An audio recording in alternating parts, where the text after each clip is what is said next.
오늘 여기 11절에 보면 하나님의 사람아 이렇게 부르고 있습니다. 하나님의 사람아. 이 시간 말씀의 제목은 하나님의 사람, 하나님의 사람이라는 제목입니다. 옛날 개역성경에는 너 하나님의 사람아 이렇게 하고 있죠. 그 앞에 오직이라는 말이 또 있어요. 오직 너 하나님의 사람아 이렇게 되어 있습니다.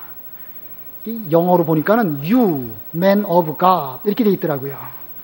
저는 이 말씀을 전에부터 보면서 제 마음을 쿡 찌르는 너 하나님의 사람아 좀 똑바로 못하겠느냐 이런 말씀으로 받아들여졌습니다. 여러분 지금 이렇게 성경 공부하면서 설교를 들으시면서 노트 좀 하시지요? 예, 노트하는 게 참 좋습니다. 이게 적어두면 예배 시간에도 집중이 될 뿐만 아니라 또 두고 그때 받은 그 현장 상황을 그 노트를 보면서 깨닫게 되는 것입니다. 저도 어렸을 때부터 이 노트 필기를 했는데 제 노트 그 맨 끝에는 항상 거기다가 너 하나님의 사람아 이렇게 요 본문을 써두었었습니다. 제가 그걸 써둔 이유는 내가 앞으로 10년이나 20년 지나가지고 하나님의 사람답지 않게 생활을 하게 되면 혹시 이 말씀을 볼 때에 마음에 찔림을 받아가지고 정신 똑바로 차려서 신앙생활을 잘 할 수 있으면 좋겠다. 저는 이제 그런 마음가짐으로 매번 노트마다 맨 뒤에다가 손가락도 하나 그려놨어요. 손가락질 딱 하면서 너 하나님의 사람아 정신 좀 못 차리겠느냐 이렇게 노트를 써놨던 기억이 있습니다. 실제로 제가 하나님의 사람으로서 심각한 그런 문제를 일으킨 적은 없지만 그래도 넘어졌을지라도 아주 엎드러지지 아니하였던 것은 이때에 어렸을 때 그 말씀이 일생 저를 붙들어 주셨기 때문에 이만큼이라도 된 것이 아닐까 생각이 듭니다. 자, 저나 여러분은 모두 하나님의 사람입니다. 하나님의 사람으로서 반드시 그 속에 있어야 할 것이 있겠죠? 하나님의 사람이라면 속에 무엇이 있어야 되겠죠? 믿음이 있어야 될 것이고 믿을 때에 하나님으로 말미암아 우리의 영혼이 재창조되어서 그것을 거듭난다, 중생한다 그렇게 말합니다. 그러므로 우리 속에는 기본적으로 믿음이 있고 그 믿음으로 말미암아 하나님의 생명이 우리 속에 있는데 우리 속에 있는 하나님의 생명 그것을 우리는 중생한 영혼이라고 말합니다. 우리 모두 믿는 사람인데 믿는 사람 모두에게는 필연적으로 믿음으로 말미암은 중생한 생명, 중생한 영혼이 있습니다. 자, 우리 모두는 다 이 하나님의 생명이 다 우리 속에 있는데 이 생명의 상태가 어떠한가? 지금 병들었는가? 건강한가? 여러분의 중생한 영혼의 상태가 어떤지 한번 살펴보시기를 바라고 또 우리의 이 중생한 영혼을 가지고 무엇을 해야 될까? 나가서 어떤 일을 해야 될 것인가? 분명히 우리에게 생명력이 있다고 한다면 그 생명력으로 말미암아 어떤 일을 하여야 정상적일 것입니다. 오늘 본문을 크게 두 대지로 나눈다고 하면 첫 번째로는 하나님의 사람으로서 자신에 대해서는 어떠해야 될 것인가? 두 번째로는 하나님의 사람으로서 다른 사람들에게 대해서는 또 어떤 일을 해야 될 것인가? 라고 두 대지가 나누어지게 됩니다. 자, 그 중에 첫 번째로 자신에 대해서는요, 영생을 취해라 라고 말하고 있습니다. 거기 12절 가운데 보면, 12절 보면 믿음의 선한 싸움을 싸우고 영생을 취하라. 영생을 취하라. 자, 하나님의 사람으로서 우리 속에 중생한 영혼이 다 있는데 그 영혼이 계속 자라남으로 성장하고 성숙하고 그래 됩니다. 근데 만약에 그 중생한 영혼이 병든 상태라고 한다고 하면 이거 살아있긴 살아있어도 겨우 숨이나 쉬고 자신의 그 상태로 뭘 하지 못한다고 하면 그거 좀 심각한 증세가 있는 것이겠죠? 자, 우리의 상태가 어떤지 영생을 취해서 계속해서 자라나는 우리 자신이 먼저 되어야 되겠고 두 번째 다른 사람에게 대해서는 참된 생명을 얻게 됩니다. 거기 19절을 보면 그렇게 하여 그들이 장래에 자신들을 위하여 좋은 터를 쌓아 참된 생명을 얻게 하여라. 이건 무슨 뜻이냐면 사도 바울이 디모데에게 지금 목회를 하고 있는데 목회하는 가운데서 먼저 내 자신에 대해서는 영생을 취하고 또 목회를 하고 있는 다른 여러 성도들에게 대해서는 참된 생명을 얻도록 그렇게 하여라 라고 분부한 것입니다. 자, 본래 우리는 다 죽었던 자들인데 예수님의 은혜로 예수님을 만났습니다. 그리고 우리는 중생한 영혼을 가지고 있습니다. 이제 이 중생한 영혼, 이것이 하나의 생명인데 이 중생한 영혼으로 나 자신만 살 것이 아니라 주변에 있는 사람들도 살려내는 이런 본분이 충성한 영혼을 갖고 있는 우리 모두에게 있는 것입니다. 이렇게 되기 위해서는 우리는 전도해야 되겠죠. 또 말씀을 잘 전파해서 우리 주변에 있는 사람들에게도 복음을 믿어서 저들도 참된 생명을 얻게 하는 것이 그게 필요한 것입니다. 마치 생명체가 있으면 생명체는 먼저는 자기 자신이 건강하도록 자라야 되는 것이고, 그리고 그 생명체는요 종족 번식을 하게 되죠. 식물이든 동물이든 그 어떤 생명체든 반드시 종족 번식을 하게 되어져 있는데, 우리 예수 믿는 성도라고 하면, 하나님의 사람이라고 한다면 우리는 나만 믿고 구원받을 것이 아니라 주변에 있는 사람들을 참된 생명을 얻게 해서 그들도 구원받고 하나님의 사람이 되도록 만드는 이 일, 이것이야말로 우리가 해야 할 일입니다. 자, 이렇게 오늘 두 대지, 첫 번째 자신에 대해서는 뭘 취하라고요? 영생을 취하고, 다른 사람에게 대해서는 참된 생명을 얻게 하고, 자, 이 두 가지, 이 각각에 대해서 오늘 본문 중심으로 살펴보도록 하겠습니다. 자, 첫 번째 대지, 자신에 대하여 영생을 취할 것. 자신에 대해서는 영생을 취할 것. 우리의 이 영혼이 건강하다고 하면 계속 자라나야 됩니다. 살아있는 것은 반드시 자라나게 돼 있죠. 자, 사람은 육신적으로는 보통 몇 살까지 자라나죠? 한 고등학생, 한 20살쯤까지는 육체가 건강하게 잘 자라납니다. 적당한 몸무게와 적당한 키로 자라나게 됩니다. 그러나 그 상태에서 이제 멈추게 되겠죠? 그러나 우리 마음은요, 또 마음은 그렇지 않습니다.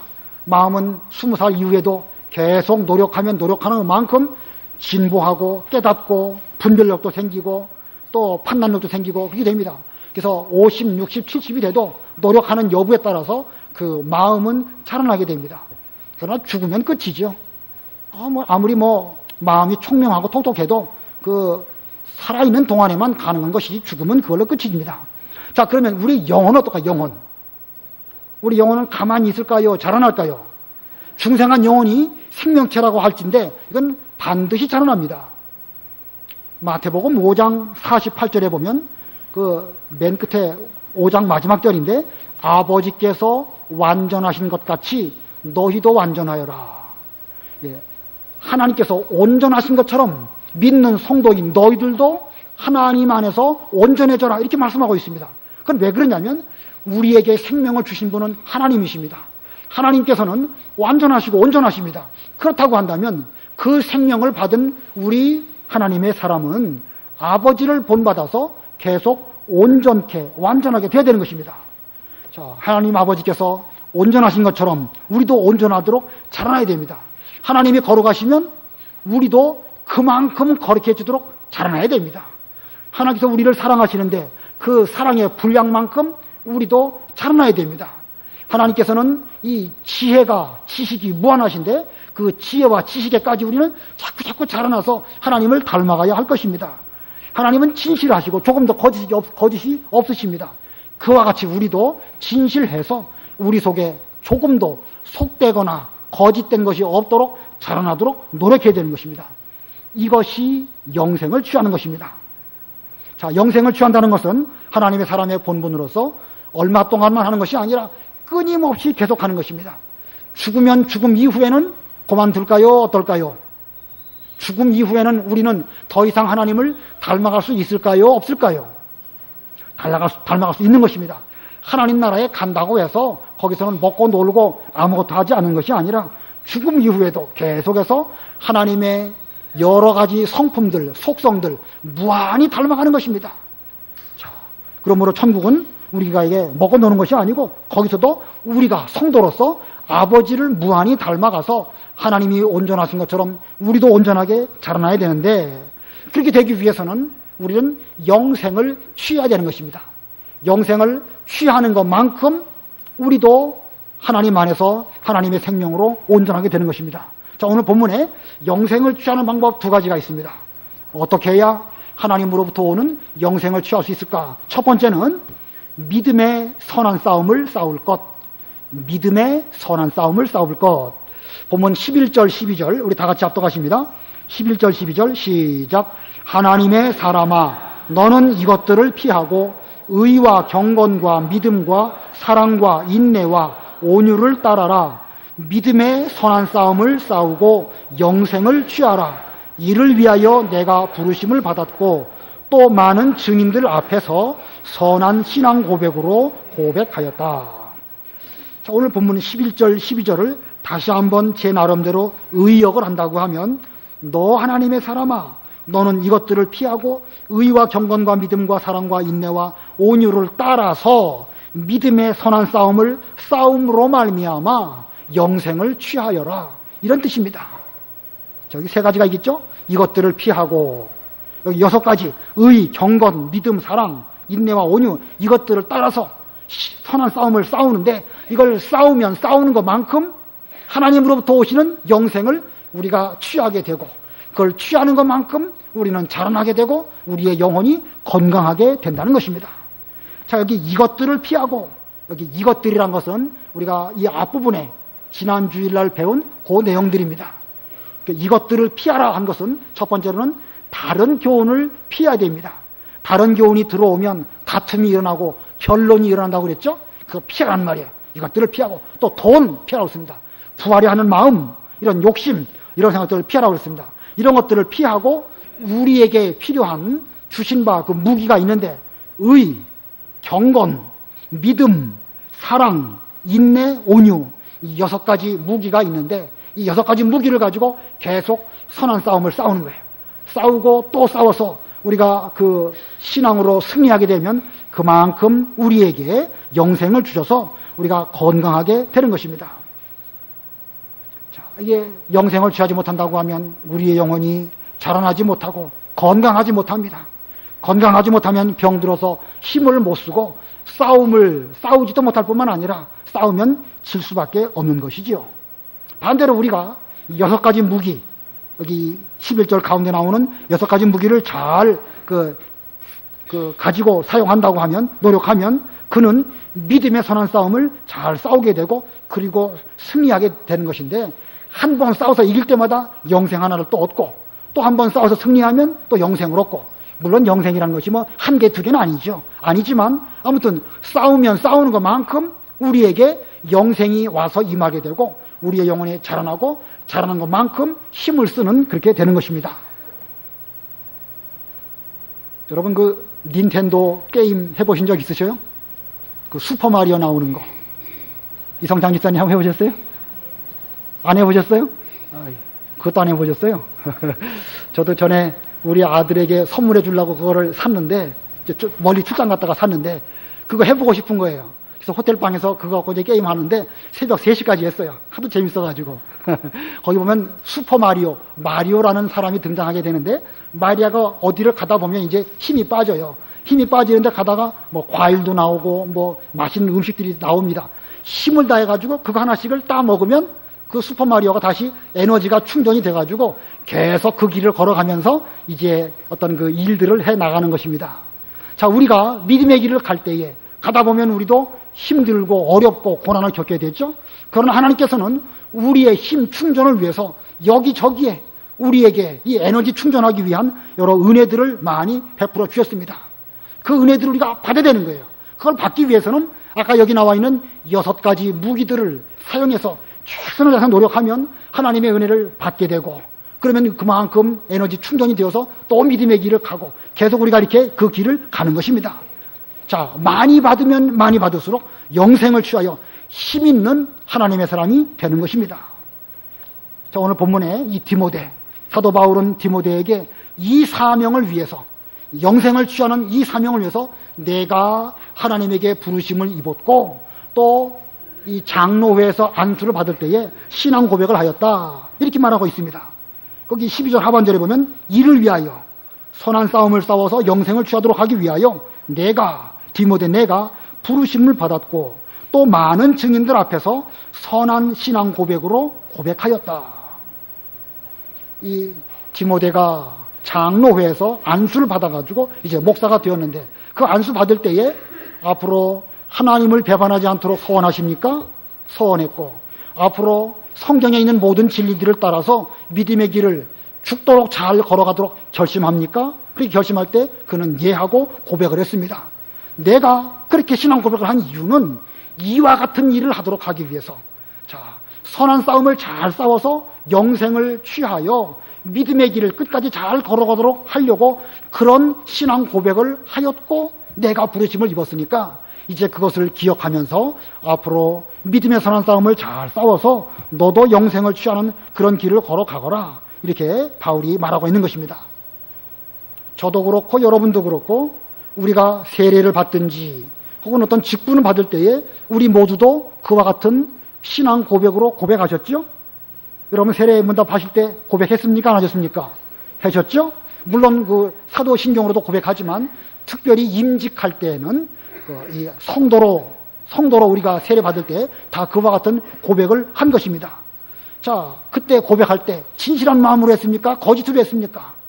절대 내가 하나님 배반하지 않겠다, 이 믿음 안에서 내가 신앙으로 하나님을 기쁘시게 드리는 이런 사람이 되겠습니다 라는 그런 마음가짐으로 저도 여러분도 다 그렇게 고백을 했습니다. 자, 우리는 적어도 하나님의 사람으로 부르심을 받았다고 한다면 그 부르심에 대해서 진정으로 고백을 했습니다. 이제 그때 그 고백대로 믿음의 선한 싸움을 우리는 계속 싸워나가야 되는 것입니다. 바울은 지금 디모데에게 그렇게 요구하고 있는 것이고, 이 말씀은 지금 우리들에게, 저와 여러분에게 너희들이 그렇게 고백한 것처럼 앞으로도 믿음의 선한 싸움을 잘 싸워나가서 영생을 취하라. 그렇게 되기 위해서는 의와 경건과 믿음과 사랑과 인내와 온유를 따르라, 이렇게 분부하고 있는 것입니다. 아무쪼록 여러분들도 이와 같은 고백을 하셨고 또 하나님으로 말미암아 지금까지 많은 은혜를 주셔서 영생을 주셨습니다. 그 힘으로 오늘까지 왔습니다. 이제 앞으로도 계속 그 영생을 취하심으로 우리 모두는 믿음의 대장부가 되어서 선한 싸움을 할 때에 지지 마시고 이기는 그리스도의 정병이 다 되시기를 바랍니다. 그 다음에 두 번째로 영생을 취하려면 어떻게 될 것인가? 두 번째 소지입니다. 영생을 취하기 위해서는 명령을 지킬 것. 본문 13절 14절 다 같이 합독하십니다. 시작. 만물에게 생명을 주시는 하나님 앞과 본디오 빌라도 앞에서 선한 고백을 하신 그리스도 예수님 앞에서 내가 너에게 명령한다. 너는 우리 주 예수 그리스도께서 나타나실 때까지 점도 없고 책망받을 것도 없이 이 명령을 지켜라. 자, 이 명령을 지켜라 그랬죠? 자, 지금 바울은 디모데에게 이와 같은 명령으로 이 명령을 지켜라라고 말하면서 먼저는 만물에게 생명을 주시는 하나님 앞과, 자, 우리에게 생명을 주시는 분은 하나님이라고 했어요. 모든 만물에게도 하나님이 생명을 주셨고 우리에게도 생명을 주셨습니다. 여러분의 육체의 생명 하나님이 주신 것입니다. 여러분의 영적 생명 하나님이 주신 것입니다. 자, 만물에게 생명을 주시는 하나님 앞과 본디오 빌라도 앞에서 선한 고백을 하신 예수 그리스도, 죽음 앞에서도 십자가 앞에서도 끝까지 예수님은 그리스도로서 그 길을 잘 걸어가셨는데 그런 고백을 하신 예수님 앞에서 너에게 명령을 하는데 너도 이 앞으로 하나님께 나타날 때까지 점도 없고 책망받을 일도 없이 이 명령을 지켜라, 이렇게 말하고 있습니다. 그러므로 영생을 취하기 위해서는 우리는 명령, 곧 하나님의 말씀을 지켜야 되는 것입니다. 자, 이제 디모데는 그 예수님으로 하나님의 사람이 되었습니다. 예수님을 믿고 고백함으로 하나님의 사람이 되었습니다. 그러므로 이제 예수님께서는 십자가 앞에서도 하나님의 모든 명령을 다 지키셨습니다. 내 뜻대로 마옵시고 아버지의 원대로 되기를 원합니다. 전적으로 하나님의 뜻만을 이루어드리신 그런 예수님이셨습니다. 그렇다고 한다면 그 고백을 통해서, 그 믿음을 통하여 구원받은 우리라고 한다면 우리 역시도 하나님 아버지 앞에서 이 영생을 얻도록 하기 위해서 예수님의 길을 걸어가야 제대로 된 성도라고 할 수가 있습니다. 디모데도 그리고 우리도 이 명령, 즉 하나님 말씀을 지키되 애누리에서 지키지 말고 점도 없고 책망받을 것도 없는 이런 철저한 명령을 잘 지키는 그런 우리가 되어야 됩니다. 제가 목회를 하면서 이렇게 좀 보니까, 성도들을 잘 관찰해 보니까 한 가지 발견된 것은 복 받는 거는 다 좋아하는 거예요. 근데 유독 성도 가운데 복 받는 거 좋아하고 자기 병 낫는 거 좋아하고 이런 분들이 개중에 있어요. 나쁘다는 건 아니에요. 은혜 받기를 원하고 건강하기를 되기를 원하는 거, 그건 사람의 본성이고 하나님을 믿는 성도라고 하면 당연한 것이죠. 그런데 문제는 뭐냐면 명령은 안 지키시면서, 계명은 제대로 지키지도 않으면서 맨날 뭐 병 낫기를 원하고 또 복 받는 거를 또 그 자기에게는 특별히 많이 해주기를 원하는 이런 사람들이 있더라고요. 그래서 그런 분들에게 주의를 철저히 지키십시오. 우상의 점을 먹는 것은 성경이 금한 것입니다. 11조 생활을 똑바로 해야 됩니다. 이런 말 하면 그건 또 듣기 싫어해요. 계명 지키라는 말은 듣기 싫어하고 복 받는다는 말은 좋아하는 것입니다. 자, 하나님께서 우리들에게 복을 주시는 방편이 무엇일까? 하나님이 우리에게 어떻게 복을 주실까요? 옛날 이야기에 나오는 것처럼 도깨비가 방망이 한 번으로 뚝 때려가지고 금 나와라 뚝딱 그러면 금이 뚝 떨어지고 그런 식으로 복 주십니까? 그럼 그런 하나님이 아니시죠? 하나님이 우리에게 복 주시는 방법은요, 하나님의 말씀을 제대로 지킬 때에 그 말씀으로 말미암아 우리에게 먼저는 영적으로 건강하게 해주시고, 그리고 필요에 따라서 육신으로 필요한 모든 은혜와 복도 주시는 것입니다. 동방에 제일 가는 부자 욥이 있었는데 욥에게 큰 어려움이 왔죠. 욥은 그 어려운 가운데서 믿음을 끝까지 잘 지켰습니다. 그런 믿음을 지키면서 고난 가운데서도 하나님이 내게 지금 시련을 주시는데 내가 이 시련을 잘 이기면 나의 믿음이 정금과 같이 나올 것이다 라는 소망을 가지고 고난을 잘 이겼습니다. 그랬더니 그의 믿음이 그만큼 더 진보했어요. 진보한 뒤에 하나님께서 그에게 복을 주셨는데 몇 배의 복을 주셨어요? 갑절의 복을 주신 것입니다. 하나님의 명령을 지켜서 영생을 취함으로 말미암아 그 신앙이, 영혼이 그만큼 실력이 있게 되면 그런 사람에게는 그런 물질의 복도 그만큼 맡겨도 안전하게 잘 쓸 수 있기 때문에 그렇게 하나님께서 우리에게 복을 주시는 것입니다. 그러므로 우리는 이 명령을 지키는 그런 우리가 되어야 할 것입니다. 복 받는 것에 앞서서 선행적으로 반드시 하나님께서 우리에게 분부하신 그 말씀을 지켜야 되는데 그 말씀이 다 이 성경 말씀 안에 다 있습니다. 성경을 부지런히 읽고 특별히 이 말씀 가운데 내가 지금까지 지키지 못한 말씀이 무엇인가? 잘 지키는 것은 그건 뭐 잘 지켜야 되죠, 계속해서. 그러나 내가 못 지키는 게 뭔가? 하나님이 내게 원하시는 바가 무엇일까?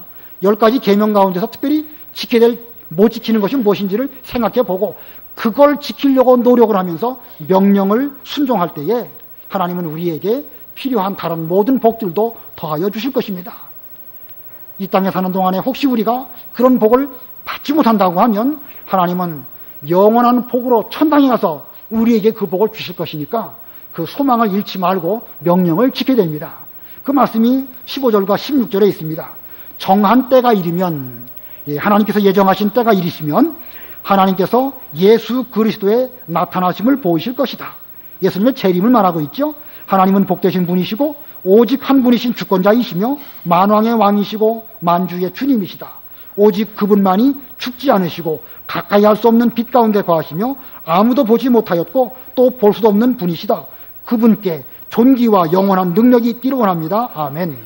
자, 사도 바울은 이와 같은 하나님 아버지 앞에서 명령을 잘 지켜 그분에게만 존귀와 영광을 돌려드리면 예수님 재림하실 때에 우리에게 우리가 명령을 지킨 것에 합당하도록 복 주실 것을 말씀하고 있습니다. 그러므로 우리는 이 말씀대로 이제 예수님 나타나실 그때까지 믿음을 잘 지키는 우리가 되어야 됩니다. 어떻게 믿음을 지키는가? 점도 없이 또 뭐 받을 것도 없이 책망 받을 것도 없이 그 사과나 배 같은 거 상품이 있는데 거기 점 있고 흠 있으면 상품 가치가 뚝 떨어지죠. 예. 사과 하나에 1,000원 받을 것을 흠이 있으면은요, 뭐 어떤 경우는 100원밖에 못 받든지 아니면 농부는 어쩔 수 없이 폐기할 수도 있습니다. 우리의 믿음에 점도 없고 흠도 없고 책망받을 것도 없는 예수님과 같은 그런 우리의 믿음이 되도록 하기 위해서 우리는 부지런히 영생을 취하되 명령을 잘 지키는 그런 우리가 되어서 혹시 이 땅에서는 고난을 겪을지라도 예수님 재림하실 때에 큰 은혜와 복을 받으시는 우리 모두가 다 되기를 바랍니다. 그 다음에 크게 두 번째는 아까 누구에게 대해서라고 그랬죠? 다른 사람의 타인에 대해서 우리는 참된 생명을 얻게 할 것. 타인에 대해서는 참된 생명을 얻게 할 것. 세상의 모든 생명체에는 두 가지 특징이 있습니다. 생명체의 두 가지 특징 가운데 첫 번째는 자라나는 것이죠. 두 번째는 번식하는 것입니다. 자신에 대해서는 영생을 취함으로 자꾸 자라나야 됩니다. 뿐만 아니라 얼마만큼 충분히 자라난 다음에는 이제 그 종족을 번식하는 이런 역할을 해야 되는 것입니다. 이러한 원리는 영적인 원리에도 동일합니다. 자, 우리는 하나님의 사람으로서 먼저 자신의 영혼이 건강해야 되겠고 자라나야 되겠고 하나님이 온전하신 것만큼 계속 온전하도록 자라나야 됩니다. 그리고 충분히 성장한 하나님의 사람이라고 한다면 새로운 생명체를 낳아야 됩니다. 이것이 참된 생명을 얻게 하는 것입니다. 내가 충분히 성장했다고 하면 이제 나로 말미암아 다른 사람들에게 참된 생명을 얻도록 만드는 것, 이게 우리가 해야 할 일인 것입니다. 촛불이 있는데 촛불을 켜서 이제 그 불이 충분히 밝아지면 그걸로 다른 촛불에게 옮겨질 때 그 촛불도 또 밝아지게 되겠고 또 옮겨면 또 다른 촛불도 밝아지게 되고 이렇게 해서 우리의 이 영혼이 다른 사람도 생명을 얻게 하고 또 다른 사람도 생명을 얻게 하고 이렇게 해가지고 우리의 영혼이 지금까지 생명을 얻어서 오늘날까지 이르게 되었습니다. 자, 이것이 참된 생명을 얻게 하는 것입니다. 사도 바울은 디모데에게 참된 생명을 얻게 했습니다.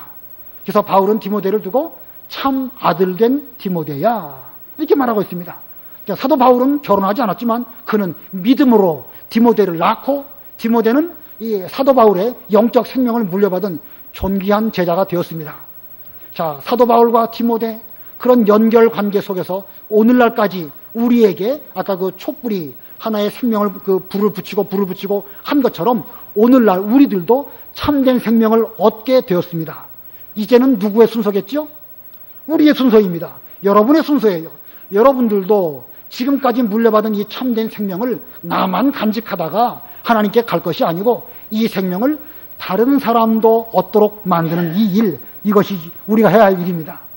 만약에 이 일을 못하고 그냥 나만 믿다가 죽었다. 그러면 여기서 신앙의 계대는 끊어지게 되는 것입니다. 신앙의 계대를 끊어뜨리고 우리가 주 앞에 간다고 하면 주님이나 사도 바울이나 디모데나 우리 이전의 믿음을 지켜서 우리에게 피 흘려가면서 이 귀한 영적 생명을 물려주신 우리의 선진들에게 어떻게 그 얼굴을 들고 제대로 대할 수가 있겠습니까? 그러니까 우리들도 참된 생명을 다른 사람으로 하여금 얻게 하는 이런 중요한 직책이 있음을 알고 이 직책을 잘 감당해야 되겠습니다. 자, 이 직책을 감당하는 방법도 두 가지 소지가 있는데 참된 생명을 얻게 하는 방법. 첫 번째는 하나님께 소망을 두게 할 것.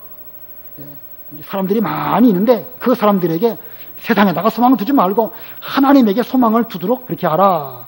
본문 17절 다 같이 합독하십니다. 17절 시작. 너는 이 세상의 부자들에게 명령하여 교만하지 말고 덧없는 재물에 소망을 두지 말며 오직 우리에게 모든 것을 풍성히 주어 누리게 하시는 하나님께 소망을 두게 하여라. 자, 너는 디모데는 이 세상의 부자들, 여기 이 세상의 부자들은 누굴 가리킬까요? 실제로 돈 많은 사람들을 가리킬까요? 아니면 돈이 많든 적든 세상의 마음을 빼앗기는 영적 부자들을 가리킬까요? 두 번째겠죠, 그죠? 자, 세상의 부자들만 그 디모데에게 명령받을 것이 아니고 세상에 대해서 마음을 빼앗겨서 세상으로 마음이 부해지고 하나님에 대해서는 부여하지 못한 그런 사람들에게 명령해서 교만하지 말고 덧없는 재물에 소망을 두지 말고 오직 우리에게 모든 것을 풍성히 주어 누리게 하시는 하나님에게 소망을 두도록 하여라. 이렇게 말하고 있습니다. 세상의 것으로 마음이 부해지면 그것은 바람든 사람과 같습니다. 우리가 허파에 바람이 들어갔다. 실제로 병적으로 허파에 바람이 들어가는 경우도 있는 모양이더라고요. 자, 뭔가 이렇게 세상에 대한 바람이 들어간다고 하면 하나님에 대한 소망은 없고 재물을 많이 얻으려고 하는 그런 것에 의해 가지고 거기에 마음을 다 빼앗기고 삶을 빼앗기다가 신지로 따라가다가 결국 멸망할 수밖에 없을 것입니다. 그러므로 우리는 하나님의 말씀에 대해서 마음이 교만해져서 하나님에 대해서 말씀을 듣지도 않고 덧없는 재물에 마음 빼앗기는 그런 일이 없도록 우리는 조심해야 될 것입니다. 그래서 이 목회자로서 지금 이 디모데는 에베소 교회에서 목회하고 있는데 그 목회자로서 디모데에게 세상의 부자들에게 권면해서 명령해서 교만하지 말고 덧없는 재물에 마음 빼앗기지 말고 오직 하나님에게 대해서만 소망을 두어라. 하나님은 우리에게 대하여 모든 것을 풍성히 주시고 누리게 하시는 그런 하나님이시다 라고 말하고 있습니다. 자, 그렇게 명령하고 있죠. 여기 17절 가운데 보면 오직 우리에게 모든 것을 풍성하게 누리게 하시는 하나님께 소망을 두라고 하여라. 부자들에게 명령하여 그랬죠. 명령. 자, 이 명령하라고 그랬습니다. 그러니까 우리는 이 명령대로 사람들에게, 우리 주변에 있는 사람들에게 좀 세상 것에 마음 빼앗기지 말고 하나님에게 대해서만 소망을 주십시오. 이렇게 권면하는 그런 우리가 되어야 우리 역할을 제대로 하는 것입니다. 우리가 세상으로 부자가 된다면 결국 그것은 덧없는 것이고 반드시 빼앗길 때가 오지만 하나님으로 부한 사람은 비록 이 땅에 사는 동안에 나사로처럼 거지처럼 먹을 것이 없어가지고 힘든 그런 삶을 살지 몰라도 이미 그의 마음속에는 하나님으로 부유하게 된 사람이고 이제 천당에 가면 하나님으로 말미암아 재물을 하나님 나라에 쌓았기 때문에 그는 많은 은혜와 복을 거기서 받게 될 것입니다. 그러므로 우리는 세상의 부자가 되지 말고 하나님으로 부자가 되는 우리가 되어야 되겠습니다. 요한계시록에 보면 라오디게아 교회가 있죠. 그 예수님께서 책망하셨습니다. 자, 그들은 세상으로는 부자가 되었는데 자기들 계속 부자인 줄 알지만 사실은 영적으로는 아주 벌거벗고 곤고한 가운데 있다고 말씀하고 있습니다. 한번 찾아보고 넘어가겠습니다. 요한계시록 3장 17절 한번 읽어보세요. 요한계시록 3장 17절.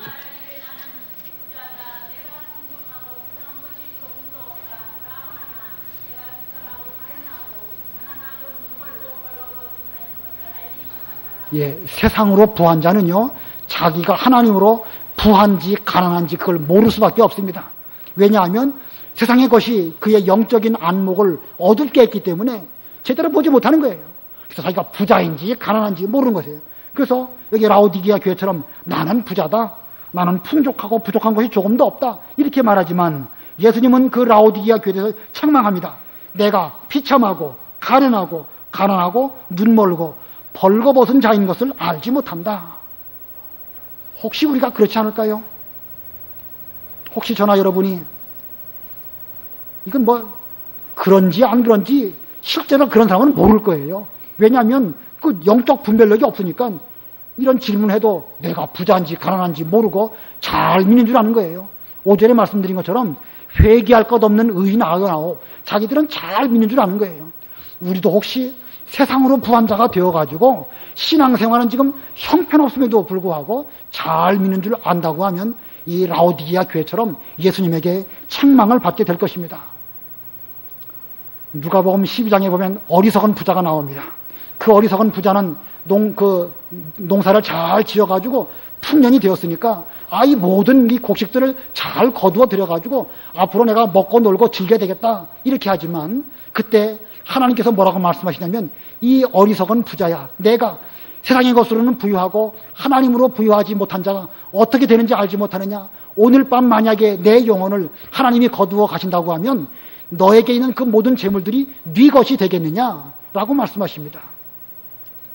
혹시 우리가 세상으로 부하다고 하면 우리의 삶도 어느 날 갑자기 모든 것을 다 빼앗겨 버리고 정말로 빈 털터리가 되어서 부끄러운 가운데 하나님 앞에 서게 될지 모르겠습니다. 아무쪼록 오늘 본문에 사도 바울이 디모데에게 이 부한 자들에게 명령하여 하나님께 소망을 두도록 하여라 라고 바울이 명령했으니까 이 말씀에 근거해서 저도 여러분에게 명령을 드립니다. 세상으로 부하려고 하시지 말고 하나님으로 부유하시기를 바랍니다.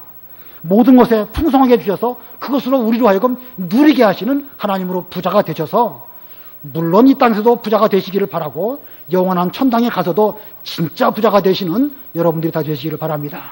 그 다음에 두 번째 소지, 다른 사람에게 참된 생명을 얻게 하려면 두 번째는 선을 행하게 할 것. 다른 사람으로 하여금 선을 행하도록 그렇게 하여라 라고 바울이 디모데에게 권하고 있습니다. 본문 18절 다 같이 합독하십니다. 18절 시작.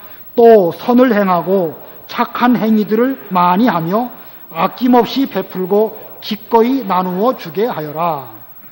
자, 세상의 부자들에게 그거 가지고 인색하지 말고 그거 가지고 그 주신 바 재물을 가지고 선을 행하고 착한 행위들을 많이 하고 아낌없이 베풀고 그리고 기꺼이 나누어 주는 그런 삶을 살도록 하여라 라고 사도 바울이 말하고 있습니다. 자, 이 하나님으로 부유한 자는 자기에게 있는 것을 사용해서 선을 행하고 착한 행위를 많이 하고 아낌없이 베풀고 그리고 기꺼이 나눠주는 그런 사람이야말로 하나님으로 말미암아 부유한 사람입니다. 그런데 하나님으로는 부유하지 아니하고 재물로만 부유한 사람, 그런 사람은 하나님께 소망 둘 수 없습니다. 세상으로 부자는 천국에 들어가는 것이 얼마나 어려운지, 뭐가 어디로 들어가는 것보다 더 어렵다? 낙타가 바늘귀로 들어가는 것보다 더 어렵다. 만약에 우리 가운데에서 세상으로 부자가 됐다고 하면 그 사람은 먼저는 이 땅에 사는 동안에도 천국을 이룰 수가 없습니다. 세상에 그냥 다 눈이 어두워가지고 욕심이 들어오니까 우리 마음에는 조금도 하나님의 은혜의 말씀이 들어올 수 없으니까 세상에서도 그냥 욕심 따라서 그저 속상하다가 좀 더 많이 못 가져서 속상하고 그만큼 가지면 더 갖지 못해서 속상하고 이렇게 될 수밖에 없습니다. 그러나 우리에게 진정한 그 영적 생명이 있다고 하면 하나님의 사람이라고 한다면 하나님으로 부할 수 있습니다. 하나님으로 부한 사람은요, 우리에게 있는 것이 있다면 그걸 가지고 믿는 일에 쓰는 것입니다. 그래서 다른 사람에게 인색하게 되면 하나님께서도 그 사람에게 인색하게 하십니다. 반대로 다른 사람에게 대해서 넉넉하게 베푸는 사람이라고 하면 하나님께서도 그 사람에게 필요한 만큼 계속 주시는 거예요. 그러므로 우리가 다 부자 될 수 있어요. 전 진심으로 여러분 다 부자 되시기를 바랍니다. 그러나 어떻게 부자가 되는가? 하나님으로 말미암아 재물을 얻는 그런 부자가 되어서 그 부를 다른 사람에게 계속 나누어주고 베풀고 또 베풀어주면 또 모자라게 되니까 하나님으로부터 받고 이렇게 한다고 하면 진짜 부자가 되는 것입니다. 아까 말씀드린 욥과 같은 그런 부자가 될 수가 있는 것입니다. 그러나 만약에 다른 사람에게 대해서 인색하다고 하면 우리는 하나님께서도 우리에게 인색하실 수밖에 없을 것입니다. 그래서 잠언에 보면 다른 사람에게 베풀어 줄지라도 하나님이 다 채워주신다고 그랬습니다. 잠언 11장 24절로 26절까지 잠언 11장 24절로 26절 읽어보세요.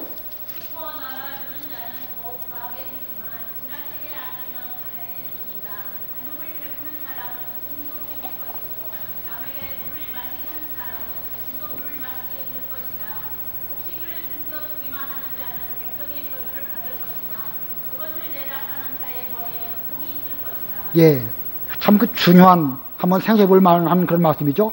흩어 나누어 주는 자는 더욱 부하게 되지만 지나치게 아끼면 가난해질 뿐이다. 관용을 베푸는 사람은 풍족해질 것이고 남에게 물을 마시게 하는 사람은 자신도 물을 마시게 될 것이다. 곡식을 숨겨두기만 하는 자는 백성의 저주를 받을 것이나 그것을 내다 파는 자의 머리에는 복이 있을 것이다. 곡식을 숨겨두고 다른 사람에게 내주지 않은 사람은 그저 그거나 먹고 끝나는 것이죠. 그러나 그 곡식을 다른 사람에게 잘 베풀어주는 사람은 하나님께서 그에게 복을 주시는 것입니다. 경주에 가면 최부잣집이 있죠. 300년 동안 부자가 됐다고 하더라고요. 300년 동안. 근데 그 사람은 다른 사람들에게 인색하지 않고 자세하게는 모르지만 그 문 앞에 쌀떡 갖다 놓고 마음껏 와서 퍼가도록 그렇게 해가지고 사람들에게 인심을 많이 얻었습니다. 그래서 어려울 때에 오히려 다른 사람에게로부터 존경도 받고 계속해서 그 부를 누리는 그런 큰 부자가 되었습니다. 그러니까 우리는 작은 부자가 되려면 아껴야 되겠죠. 그러나 큰 부자, 하나님이 주시는 그런 부를 얻으려고 한다면 오히려 흩어 구제함으로 하나님에게로부터 복을 받는 이런 부자야말로 진짜 부자가 아닐까 생각이 듭니다. 아무쪼록 우리도 물질로 남에게 넉넉하게 타인의 이 참된 생명을 얻게 함으로써 여러분들도 진정한 하나님의 사람이 되도록 그렇게 하시기를 바랍니다. 그래서 19절에 보면 그렇게 하여 하나님에게 소망을 두게 하고 또 선을 행하도록 하여서 다른 사람들이 장래에 자신들을 위하여 좋은 터를 쌓아 참된 생명을 얻게 하여라.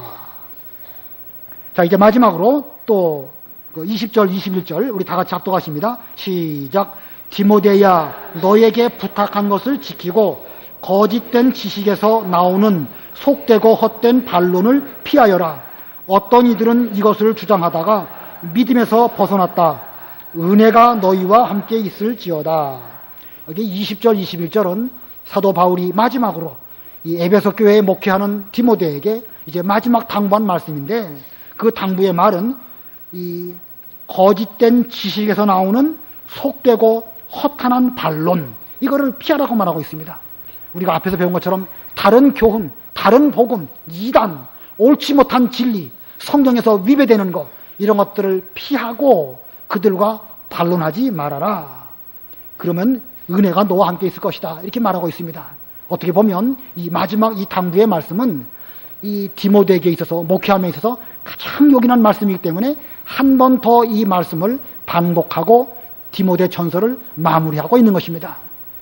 우리도 디모데 전서를 통해서 지금까지 여러 말씀을 배웠지만 그 중에 가장 중요한 것은 우리 교회에, 이 정통신앙을 물려받은 우리 이 신앙 계통에 다른 복음, 그 이단 사상, 옳지 못한 거, 누룩 같은 거, 이런 거 들어오지 못하도록 여러분들은 교회의 파수꾼이 되어야 할 것입니다. 그래서 우리 상대원 교회가 이제 앞으로 몇백 년, 몇천 년 지나서 예수님 오실 때까지 정통신앙을 잘 지켜나가는 참된 교회가 되기를 진심으로 바랍니다. 기도하겠습니다.